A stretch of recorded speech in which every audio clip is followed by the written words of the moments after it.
Finalmente en esta simulación lo que vamos a hacer es variar el voltaje de entrada. Ustedes ya vieron en la práctica anterior de manera física que si aumentas demasiado el voltaje de entrada, dado que el amplificador amplifica varias veces esa señal que entra, a la salida hay una señal ya distorsionada algunas veces y en el caso extremo está recortada. Bueno, vamos a ver que la distorsión se debe a la respuesta, que la respuesta del amplificador no es del todo lineal, pero también nos interesa saber en qué punto se está saturando la señal, es decir, donde ya se comienza a recortar debido a que ya no hay manera de que el amplificador genere una señal más grande, ¿no?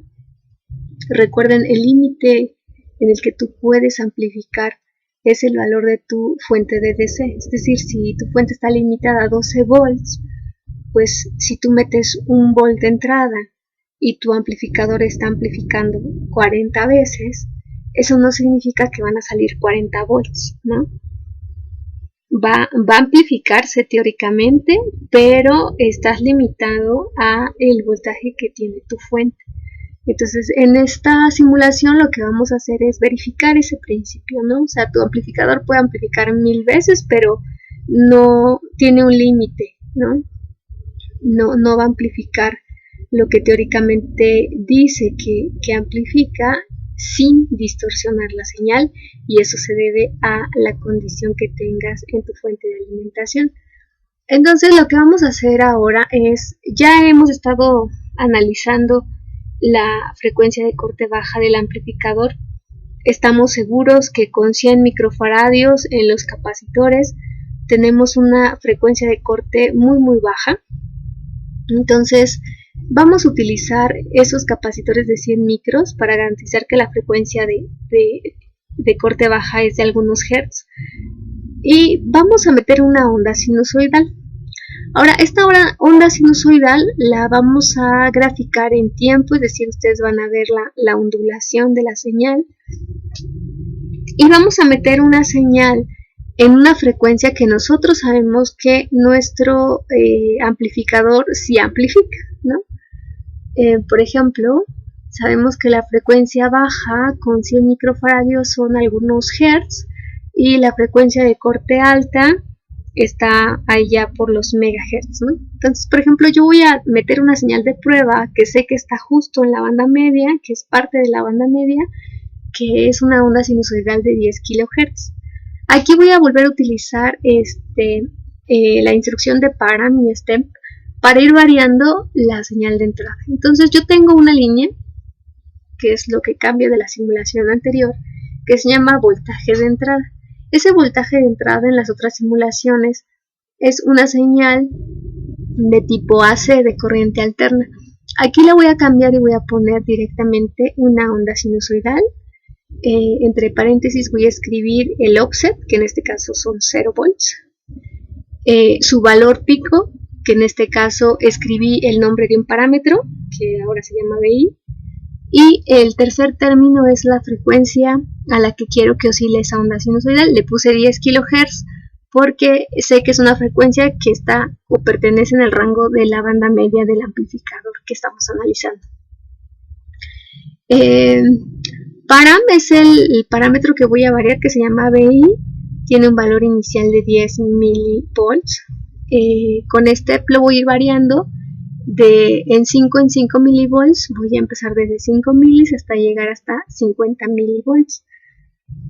Acuérdense que con este valor de capacitores el amplificador tiene una amplificación, un valor muy alto de ganancia, por ejemplo, ¿no? Entonces, pues estoy utilizando valores de entrada que están en milivolts. Esto, desde luego, por ejemplo, 5 milivolts no los podríamos generar en el Agilent, en el laboratorio de electrónica. El mínimo que genera son 10 milis. Entonces aquí podemos jugar con esos valores. Incluso ustedes, si gustan hacer otras pruebas, pueden utilizar valores más pequeños y el simulador pues les va a dar la aproximación teórica. Bueno, entonces el resto de la simulación es igual a lo que ya teníamos.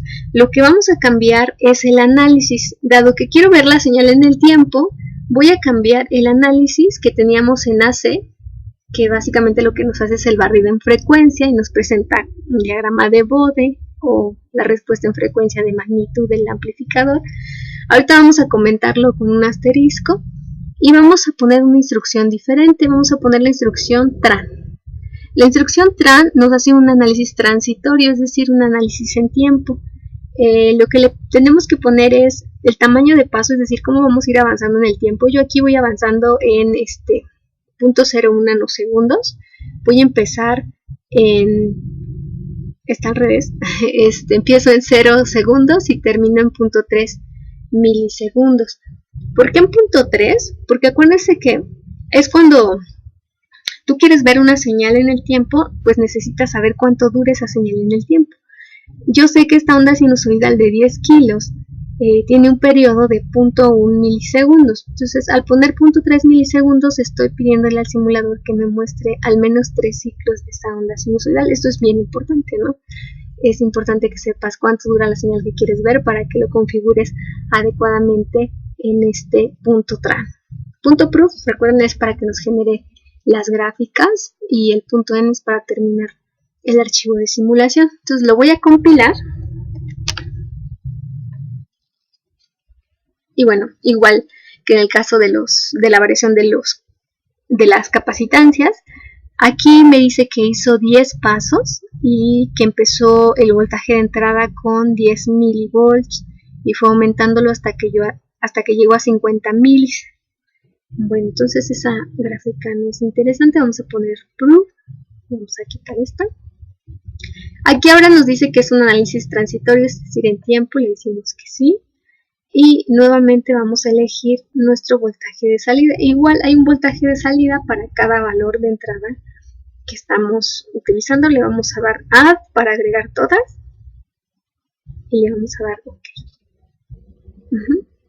Entonces aquí, por ejemplo, yo ya puedo ver la salida. Estoy en el nodo de salida, justo donde está la resistencia de carga, que en este caso es el nodo 6 en mi simulación. Y entonces ustedes ya pueden ver cómo se comporta esta señal dependiendo del voltaje de entrada. Fíjense, la señal amarilla es la que tiene una tensión de 10 milivolts. Entonces es esta, si ustedes la siguen, es una onda sinusoidal, no tiene ninguna deformación. La otra más pequeña es la de 5 milivolts, es una señal roja oscuro. Es una onda sinusoidal, pero si tú te vas ya a una señal un poquito más grande, por ejemplo la señal blanca que son 40 milis, fíjate cómo de este lado sí está amplificando más. En la parte negativa está llegando más o menos a menos 6 volts, pero en la parte positiva ya no crece tanto, se queda alrededor de 2 volts. Entonces este comportamiento nos está indicando que ya el amplificador está saturando. Este tipo de respuesta pues desde luego no es conveniente. Lo que queremos de un amplificador es que la señal que entre sea la que salga con los mismos valores, únicamente que amplificados, la misma forma de onda. Aquí, si ustedes observan, por ejemplo, la señal morada, que representa los 50 milivolts, ya es una señal completamente recortada, la podemos ver con los cursores. Vamos a bajarnos con la flechita de down y bueno, ahí estamos. El valor que me está marcando ahí es de menos 8.2 volts. Ahí ya se está cortando la señal, ya no puede amplificar más, ese es su tope. Y entonces vamos a volver a correr la simulación para alcanzar ese tope. Entonces le vamos a decir que se vaya hasta 100 milis, pero que vaya avanzando de 10 en 10. Aquí también le digo que empiece en 10. Y bueno, ahí ya lo hizo rápidamente. Le vamos a poner proof y otra vez le vamos a decir que me grafique la respuesta en tiempo del nodo de tensión 6 para todos los valores de entrada. Aquí le decimos que los agregue, decimos OK y bueno, ahí ya pueden ver ustedes perfectamente dónde se satura. Vamos a utilizar los cursores con la flechita de down. Podemos cambiarnos de cursores. A ver, por aquí está. Ahí estamos en la gráfica, en el punto más bajo. Estoy moviendo el cursor en la parte más baja. Me está indicando que estamos en menos 8.3 volts. Es lo máximo que puedes tener a la salida. Desde luego la señal ya está sumamente deformada. Vamos a irnos a la señal amarilla. Ahí está. Recuerden, esto lo hacen con la flechita de down, para cambiarse de una gráfica a otra. Entonces ya estoy en la parte máxima. Y me dice que ahí tengo 2 volts. Entonces el máximo son 2 volts y el mínimo habíamos dicho que son 8, ¿no? Ahí está, menos 8.3. Entonces realmente lo que tienes tú para poder amplificar es un rango. Si tú sumas el lado positivo y el negativo, nos va a dar un rango de aproximadamente 10.3 volts. O sea, ya no puedes generar una onda sinusoidal más grande de ese valor, porque ese límite te lo está poniendo tu fuente de alimentación. No dan los 12, desde luego, no es una conversión eficiente. Tenemos máximo un voltaje pico a pico de 10.3 volts aproximadamente. Desde luego, pues la señal ya no nos sirve porque está totalmente deformada, pero esta simulación trata de demostrarles que aunque el amplificador tenga un valor de ganancia muy alto, la señal de salida no puede crecer tanto, sino que antes de eso va a deformarse y va a recortarse. Entonces aquí la idea es que ustedes determinen cuál es el voltaje de entrada máximo que ustedes pueden tener para que la salida se conserve como una onda sinusoidal. Bueno, pues corran esta simulación, verifiquen cuál es el voltaje máximo en donde ustedes consideran que todavía no hay deformación. Y bueno, aquí termina esta simulación.